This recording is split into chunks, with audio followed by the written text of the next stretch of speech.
Ini aku agak cepet deh penjelasannya. Iya, soalnya bentar lagi mau jam 3 nih. Iya, maka dari itu. Ini kalau aku bikin Kemarin aku juga capek. sampai jam 4 nanti gimana ya? Enggak deh. Nah, ini waktunya ya. Habis itu, lihat nih. Tunggu aku putar dulu. Lingkaran dalam sama dengan menit. Satu. Yang ini, yang 30. Lihat kan itu 30, 5, 10, 15, 20. Itu menentukan menit. Terus lingkaran luar 8,15.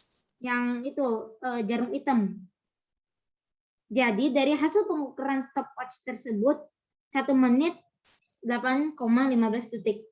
Ngerti gak? 1 menit itu yang mana? Yang ini loh stopwatchnya. Yang di dalam. Iya, yang di dalam itu 1 menit. Yang di dalam kecil. Oh, oke. Terus yang di luar itu yang jarum hitam ya, bukan jarum merah. Itu detiknya 8,15. Oke. Takutnya nanti habis lagi waktunya. Iya. Terus volume air. Kalian udah tahu kan gimana cara ngitungnya? Jadi volume akhir dikurang volume awal. Hasilnya 42 kurang 25 hasilnya 17 mili. Di situ ini massa. Alat ukur massa itu adalah neraca. Misalnya neraca 2 lengan. Ini kayak gini ya, neraca 2 lengan. Terus neraca 3 lengan atau Ohaus 2610.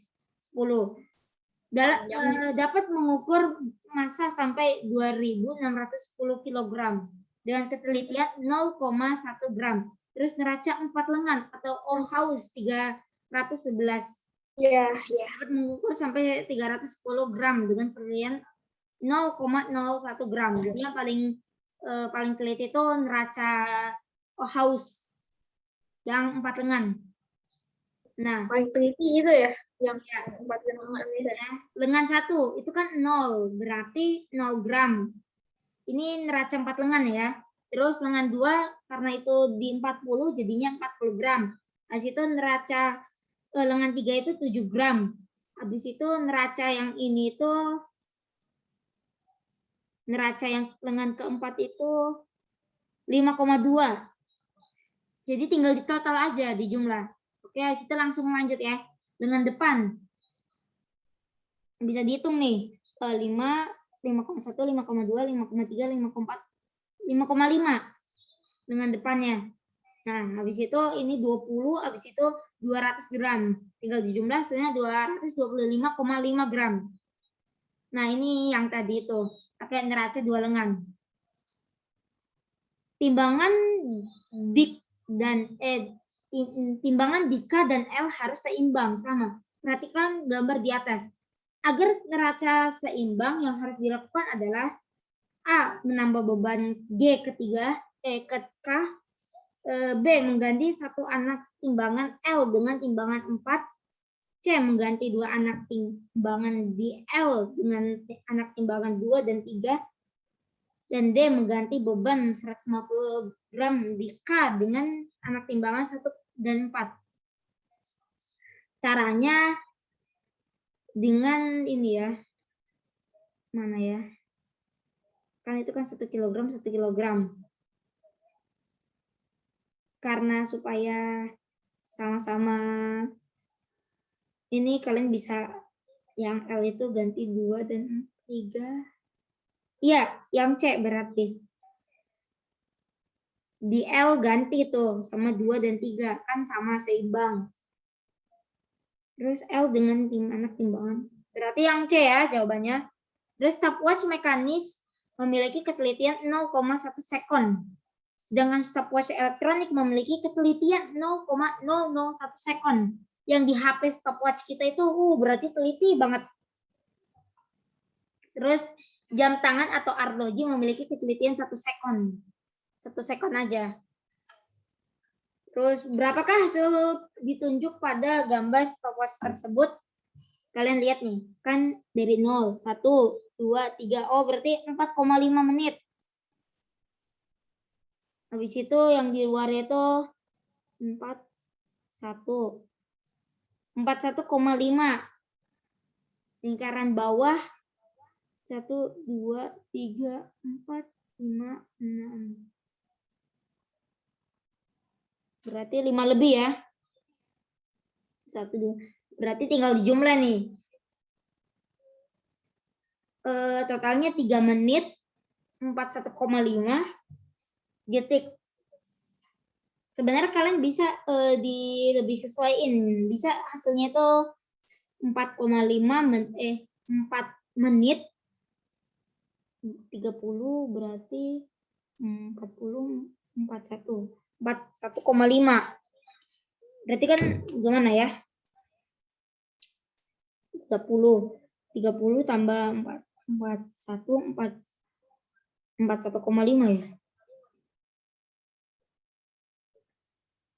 Berarti hasilnya 5,171 dikurangi 60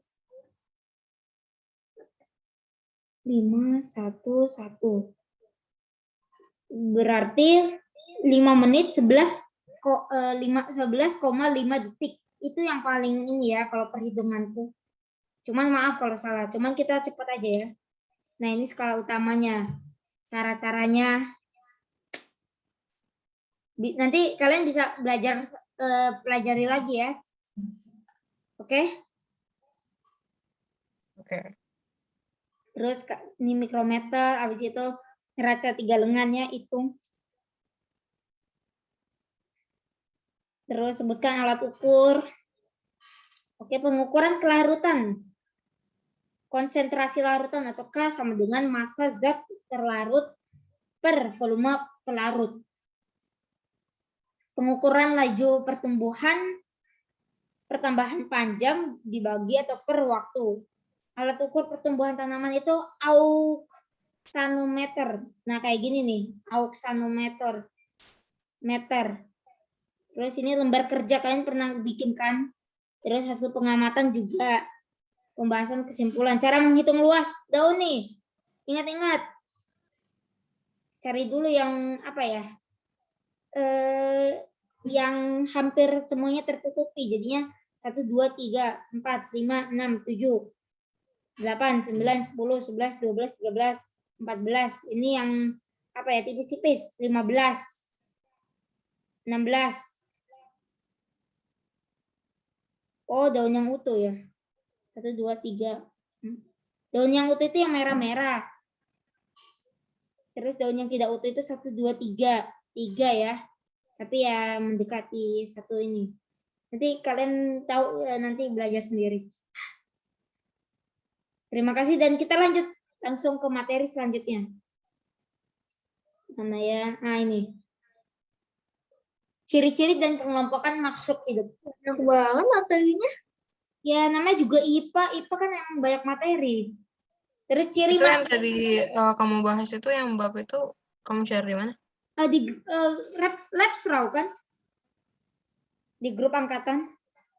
Ada kok di grup angkatan. Langsung aku lanjutin ya. Ciri-ciri makhluk hidup, tumbuh dan berkembang. Kalian udah pernah kan belajar di SD apa perbedaan tumbuh dan berkembang? Maksudnya itu bertumbuh sama berkembang. Terus nah ini auxanometer, alat untuk mengukur pertumbuhan tanaman. Yang ini lagi nih, keluar lagi nih. Terus ini ciri makhluk hidup. Yang pertama bergerak. Nih, bergerak nih. Gerakan kelinci melompat merupakan gerak pindah tempat. Gerak batang tumbuhan membelok ke arah datangnya cahaya matahari merupakan gerak tidak pindah tempat. Terus ini perangsang. Jadi contohnya nih daun putri malu. Aku udah jarang sih ketemu putri malu. Cuman kalau main bola ketemu. Kadang-kadang tapi.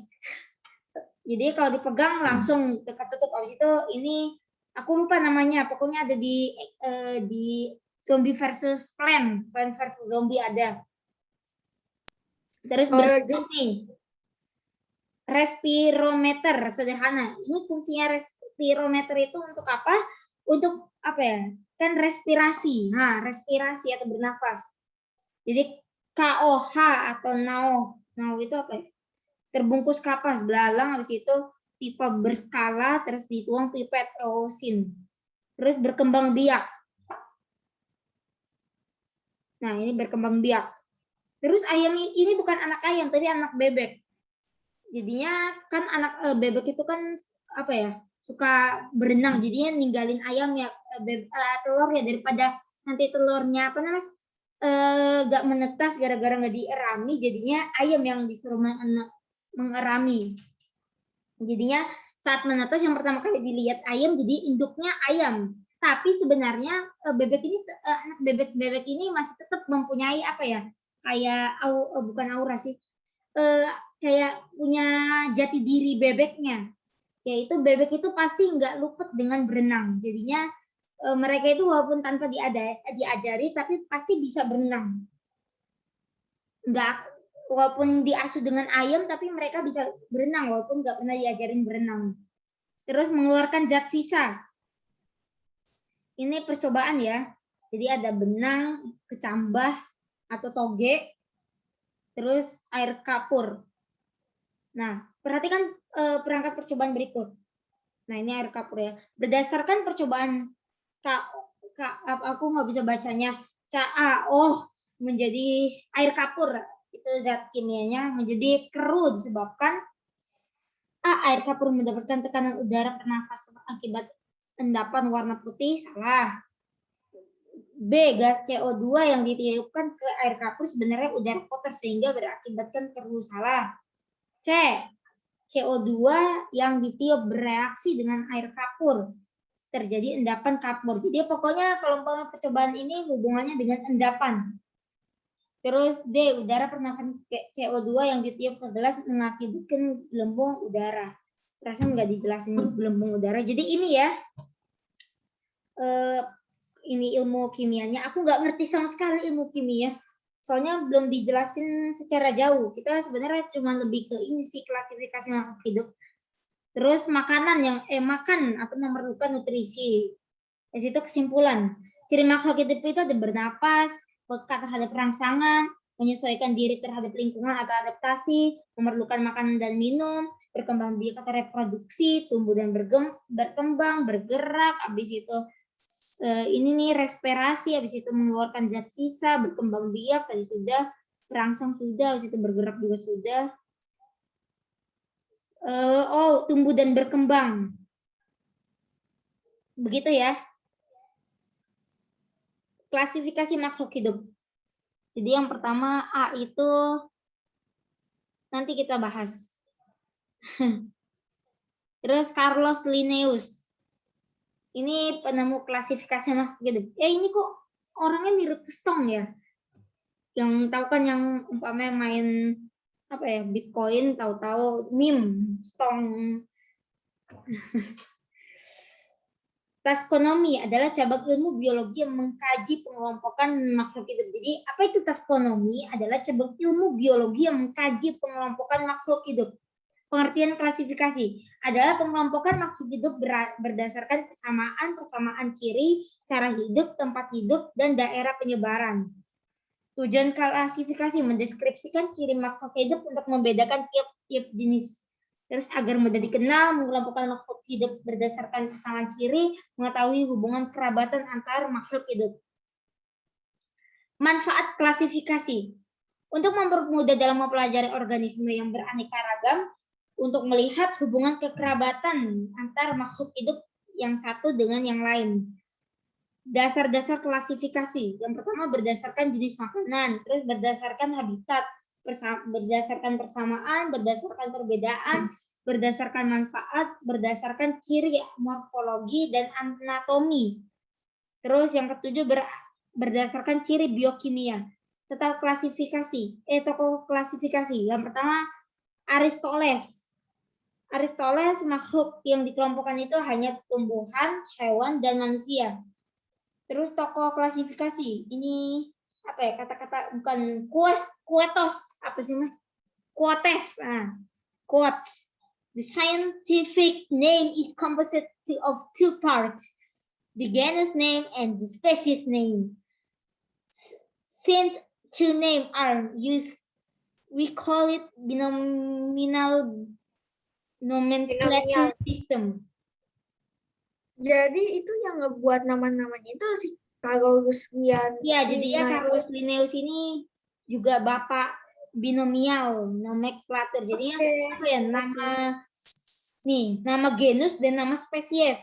Umpamanya nih, genus itu umpamanya jagung. Jagung itu kan ini apa memiliki ini biji 2. Apa sih namanya?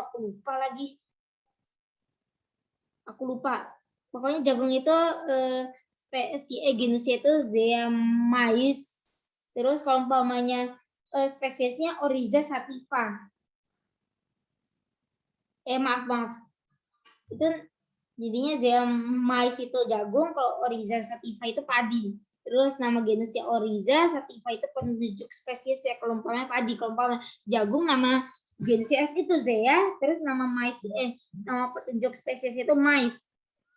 It is not the strongest of the species that survives, nor the most intelligent, but the one most responsive to change. Maksudnya change itu perubahan masa atau apa ya?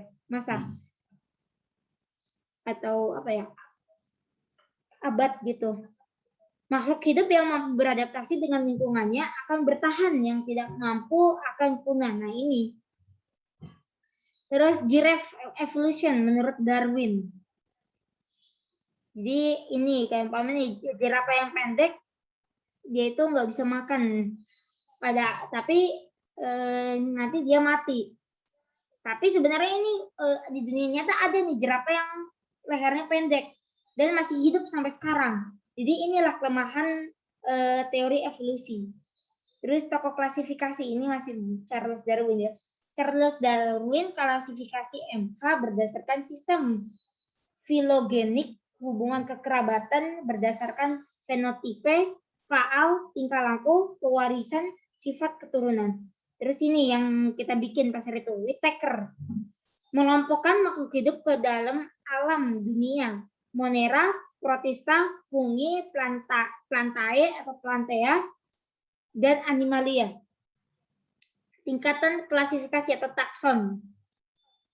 Terus yang pertama itu ada jumlah semakin besar, terus ciri semakin ini. Umpamanya nih, jumlah paling semakin besar itu apa? Kingdom. Itu untuk tanaman. Tapi kalau umpamanya ciri semakin apa ya? Cirinya semakin sama. Jadinya cirinya itu semakin sama itu apa ya? Ada yang bisa menjelaskan nggak? Aku nggak terlalu mengerti. Apa? Ini loh, apa namanya? Yang ini jumlah semakin besar, habis itu cirinya semakin sama. Oh, aku ngerti.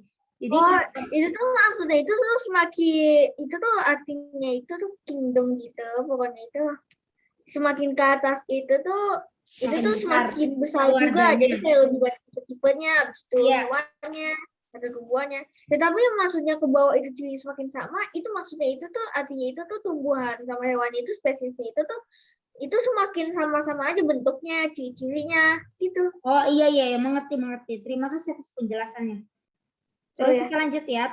Contoh tingkat klasifikasi makhluk hidup.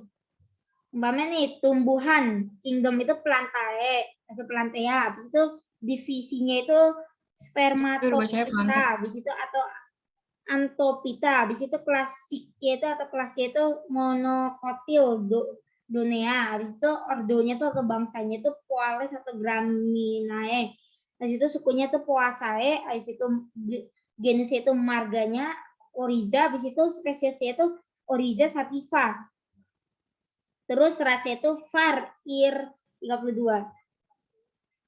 Teknik penulisan nama ilmiah binominal nomenklatur itu yang pertama nih, nama genusnya itu sama, kalau umpamanya udah bersatu nih nama genusnya itu harus sama penunjuk spesies itu harus ini garis miring. Ini ya, huruf pertama nama genus ditulis huruf besar, huruf berikutnya huruf kecil. Penunjuk spesies semuanya kecil, huruf kecil. Terus cetak miring atau italik. Terus digaris bawahi. Umpamanya ditulis di buku. Digaris bawahi. Habis itu boleh di huruf besar semua, tapi jarang digunakan. Itu penulisan yang benar. Klasifikasi makhluk 5 makhluk hidup menurut Whittaker. Yang pertama Monera, Protista, fungi atau jamur, plantae atau tumbuhan, dan animalia atau hewan. Yang pertama Monera.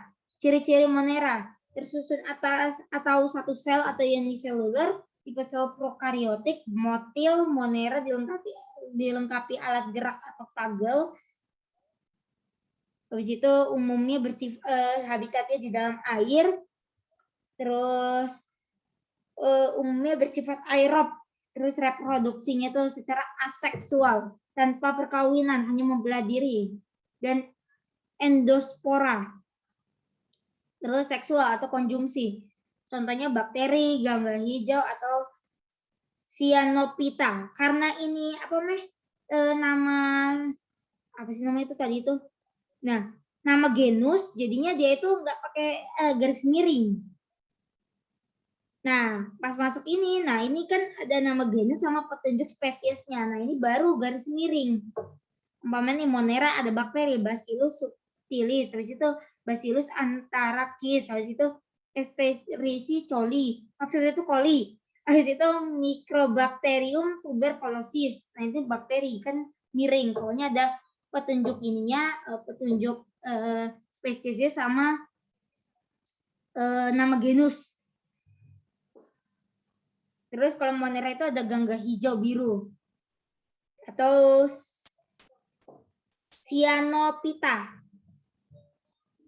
Jadi kalau umpamanya nih, ini penulisannya itu kalau yang lengkap itu Cyanophyta chorococcus, terus Cyanophyta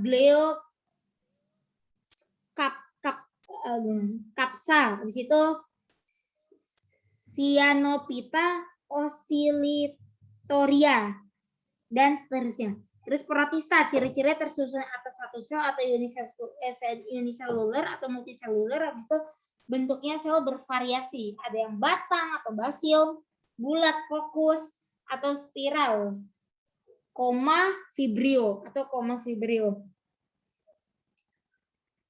Tipe sel eukariotik. Tahu kan ini perbedaan prokariotik sama eukariotik?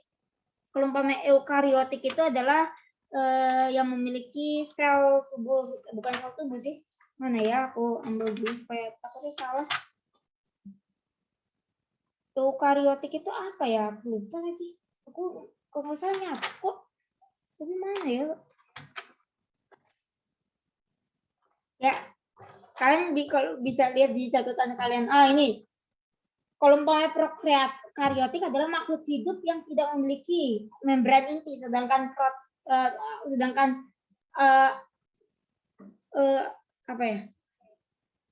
sedangkan akariotik itu adalah makhluk hidup yang memiliki membran inti. Mengerti? Semoga mengerti ya. Nah, eukariotik dan prokariotik. Contohnya nih, alga atau gangga dan protozoa, kecuali gangga hijau biru. Nih, protista itu ada protozoa. Protozoa itu umpamanya protozoa rhizopoda. Nah, itu tulisannya miring semua. Umpamanya protozoa amuba. Nah, itu miring ya. Soalnya kan ada penulisan genusnya sama jenis spesiesnya. Terus ada gangga algae. Gangga hijau berarti tulisannya itu algae chlorophyta. Begitu. Terus ada ganggang coklat, habis itu ganggang pirang, ganggang merah, dan ganggang persik. Terus fungi jamur. Ciri fungi tersusun atas satu sel, uniselular atau multiselular. Jadi ada yang uniselular, ada juga multiselular. Tipe selnya itu eukariotik. Membran intinya lengkap, memiliki membran inti, maaf. Terus tidak berklorofil. Habitat tempat lembab, bersifat heterotrof atau saprofit. Reproduksi aseksual dengan spora. Nih, klasifikasi jamur. Ada Myxomycotina, habis itu Axomycotina. Ini tuh penulisannya enggak garis miring karena ini ya jenis spesies ya. Nah, ini Myxocotina, jamur lendir. Nih begini. Nanti kalian buka-buka ya materinya, aku udah share. Terus ada Ascomycotina. Nah, begini jamurnya. Habis itu Omycotina, ini jamur air. Parasit pada kentang, tomat, dan lain-lain. Terus ini Zygomycotina. Terus Rhizopus stolonifer, itu jamur tempe. Bisa dilihat ya. Di situ ada Basidimycotina. Terus ada jenis-jenisnya, ada jamur Amanita phalloides. Terus jamur tiram, Pleurotus, ini terus jamur kuping, jamur merah, dan jamur shiitake. Ini jamur tiram yang bisa dimakan ya. Terus ini jamur merang bisa. Jamur shiitake atau jamur payung bisa. Terus Deuteracomocotina, jamur tidak sempurna. Jamur tidak sempurna itu yang gimana ya? Kecil. Panjang itu 10 UM itu apa ya? Aku lupa lagi. Mikrometer, bukan mikrometer. Makrometer kalau nggak salah ya. Terus ada zoospora, habis itu Sporangiospora, terus bawahnya ada hifa vegetatif, habis itu Sporangiovar, habis itu Conidiophor, habis itu Oidiophor. Terus peranan jamur bagi manusia sebagai pengurai. Terus ada juga yang sebagai makanan. Terus sebagai jamur pembuatan tempe. Dan lain-lain. Terus plantae atau tumbuhan. Ciri plantae, dinding sel tersusun dari selulosa, merupakan organisme eukariotik multiseluler, mempunyai klorofil yang berfungsi untuk proses fotosintesis. Bersifat autotrof, bisa membantu membuat makanan sendiri dengan bantuan cahaya sinar matahari, dapat menyimpan cadangan makanan dalam bentuk amilum, bereproduksi secara aseksual, tunas, cangkok, stek, dan lain-lain, maupun seksual atau benang sari dan putik. Kan udah belajar tuh pas SD. Terus plantae itu ada kerajaan tumbuhan, di situ ada Brophyta, lumut, ada lumut hati, daun tanduk, habis itu Pteridopta, itu ada paku-pakuan, habis itu ada Physolopy, paku purba, dan yang lain-lain. Habis itu sama Spermatophyta, ada Gymnospermae sama Angiospermae. Ini contoh lumut daun. Habis itu contoh paku tiang, paku sejati. Terus pohon cemara, ini termasuk ke dalam ini tanaman tumbuhan berbiji. Kalau Bryophyta itu lumut, kalau Pteridophyta itu paku-pakuan, kalau Spermatophyta itu tumbuhan berbiji. Terus plantae tumbuhan, ini ada jenis-jenisnya ya. Nih jadinya plantae tumbuhan, terus ada jenisnya nih, ada Atreucophyt atau tumbuhan tak berpembuluh. Di situ ada Tracheophyta, tumbuhan berpembuluh. Di situ nanti ada terus kalau yang tak berpembuluh ada Brophyta atau tumbuhan lumut. Nah itu nanti ada jenis-jenis ya. Terus kalau yang ini ada tumbuhan paku. Lumut sama paku beda ya. Ada jenis-jenisnya. Di situ tanaman tumbuhan berbiji. Ada yang Gymnospermae, tumbuhan berbiji terbuka, ada jenis-jenisnya tuh. Habis itu Angiospermae. Terus ada juga jenisnya. Kalau tumbuhan berbiji terbuka itu contohnya tuh apa ya buahnya? Aku lupa lagi. Markisa. Markisa bukan sih? Aku lupa. Terus kalau biji tertutup banyak ya. Ada mangga, terus alpukat begitu. Habis itu tumbuhan tak berpembuluh atau Atreucophyta atau Talophytia. Ini sekarang udah jam berapa sih? Oh, udah mau jam 3. Oke, aku cepet ini, Bro. Pita atau tumbuhan lumut merupakan tumbuhan halus, tidak dapat dibedakan antara bagian akar, batang, dan daun. Lumut tidak memiliki akar, batang, dan daun sejati, serta tidak mempunyai pembuluh angkut atau silem dan floem. Lumut umumnya tumbuh di berbagai tempat yang lembab, basah, menarik ini rintis yang tumbuh di tempat sebelum tumbuh lain mampu tumbuh. Lumut diklasifikasikan lagi dalam 3, yaitu lumut daun, lumut hati, dan lumut tanduk. Terus contohnya ada lumut daun, ada lumut hati, dan lumut tanduk. Bisa dilihat ya. Terus pergiliran keturunan magnetis atau lumut. Nah, metagenesis Metagenesis adalah pengiliran keturunan antara vegetatif, sporofit, dan generatif atau gametofit selama hidupnya tumbuhan. Terus ini gametofit ada itu. Terus tumbuhan berpembuluh atau tracheophyta. Tumbuhan yang sudah memiliki akar, batang, dan daun sempurna. Pakun-pakuan atau pteridophyta adalah tumbuhan paku memiliki akar, jumlah daun sejati. Tumbuhan ini juga disebut tumbuhan pembuluh atau tracheophyta karena mempunyai pembuluh angkut silem dan floem serta mempunyai klorofil. Tumbuhan paku berkembang biak dengan memanfaatkan spora. Spora terdapat di dalam kotak spora tersebut berkumpul dalam sorus yang terletak di permukaan bawah helai daun. Terdapat berbagai jenis tumbuhan paku, yaitu paku purba, kawat, paku ekor kuda, paku sejati.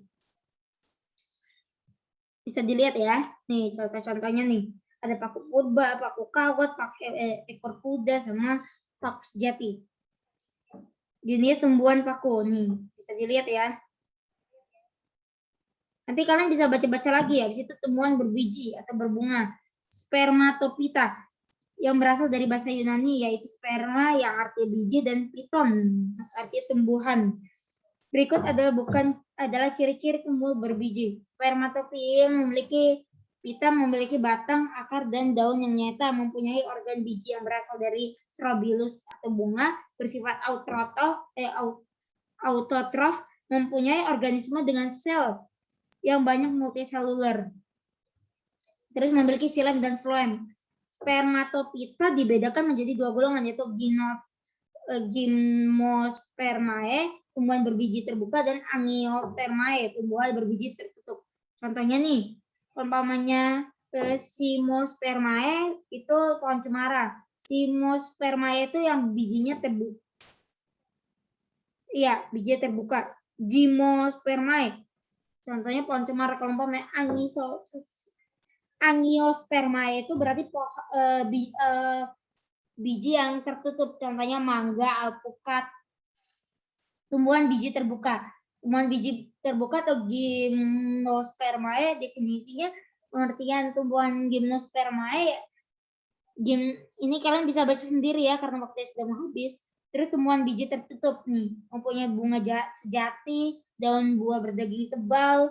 Habis itu biji dilindungi oleh bakal buah, bentuk dan ukuran tubuh yang bervariasi. Tumbuhnya terdiri dari akar, batang, dan bunga. Akar berbentuk tunggang atau serabut, bentuk tulang, dan daun bervariasi, yaitu menyirip, menjari, dan lurus. Daun umumnya lebar, tunggal, atau majemuk. Dibedakan menjadi tumbuhan berkeping 1 atau monokotil dan tumbuhan berkeping 2. Ya ini aku maksud itu. Maksudnya kalau umpamanya jagung dan padi itu berkeping 2, nggak salah ya. Dikotil, bukan monokotil. Nah, tumbuhan berbiji tertutup atau angiospermae, jadinya yang ada di dalam kulit. Contohnya semangka, anggur, semek, alpukat, apel, sama buah persik. Terus perbedaan monokotil dan dikotil. Nih, kalau umpamanya monokotil itu kayaknya yang di atas.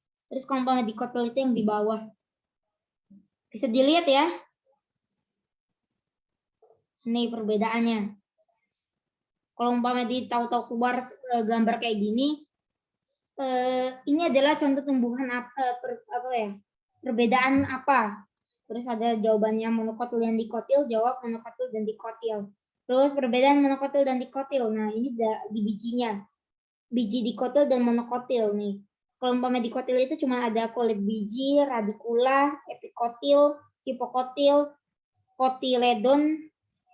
Terus monokotil itu ada scutelum atau kotiledon juga, kulit biji, endosperma, epikotil, hipokotil, radikula, terus koleoriza. Terus akar. Nih ada akar-akarnya ya. Nih. Ini akar. Terus struktur jaringan pengangkut ada ininya ya, apa namanya? Unsur-unsurnya atau apa ya, bagian-bagiannya. Terus cabang batang. Bisa diperhatikan ya. Terus, nah ini pohonnya gede. Nah ini batang kayu nih. Terus ini daunnya. Nih. Terus ini bunga. Ini kesimpulan perbedaan monokotil dan dikotil. Kalau monokotil itu satuan bijinya itu satuan satu kotiledon, kalau yang dikotil itu 2 kotiledon. Terus tulang daun sejajar atau melengkung, sedangkan yang dikotil itu tulang daun menyirip atau menjari. Terus bekas pengangkut terbesar ini monokotil, terus bekas mengangkut tersusun dalam suatu lingkaran, ini dikotil. Terus bagian perhiasan bunga hanya terdiri dari 3 atau kelipatannya, sedangkan kalau dikotil itu bagian perhiasan bunga terdiri dari 2, 4, 5 atau kelipatannya. Ini aku nggak tahu sih maksudnya apa yang bunga ini. Terus sistem akar serabut, sedangkan kalau umpamanya dikotil itu tunggang. Kalau serabut itu menjalar, kalau umpamanya tunggang itu ke bawah. Klasifikasi monokotil. Monokotil itu yang satu keping biji ya. Pinang-pinangan, pinang, enau, nipah, atau palmae. Rumput-rumputan, jagung, padi, tebu, rumput. Oh, berarti berkeping 1 ya. Jagung padi itu bukan berkeping 2, maaf salah. Terus pisang-pisangan, pisang, jahe-jahean itu jahe, kunyit, lengkuas, temulawak. Terus anggrek-angrekan juga termasuk monokotil. Terus klasifikasi dikotil. Jarakan atau Euphorbiaceae. Jarak, terus ubi jalar, singkong, jambu-jambuan. Ada jambu, salam, jamblang, terong-terongan, atau solanacea, terong, tomat, kentang, dan kecubung. Polong-polongan, leguminosea, kacang-kacangan, dan pete, komposit atau komposit. Ini kalian bisa baca sendiri ya. Terus contoh tanaman dikotil. Nah, ini kalian bisa lihat sendiri karena waktu sisa 1, habis itu mamalia, hewan, pengelompokannya. Ini soalnya waktunya sudah mau habis nih. Nanti kalian bisa baca-baca ya. Bahas halaman 95 Ya, dong, aku kurang ngerti. selamat belajar. Hah? Bahas soalnya? 95, halaman 95. 95 halaman 1. Tunggu. Halaman 95. Iya, halaman 95. Oh, yang ini. Nah, ini kunci ini ya, dikotom. Ini gampang sih. Ngerti gak maksudku? Jadinya Aku lupa caranya. jadi yang sesuai aja yang 6. Supaya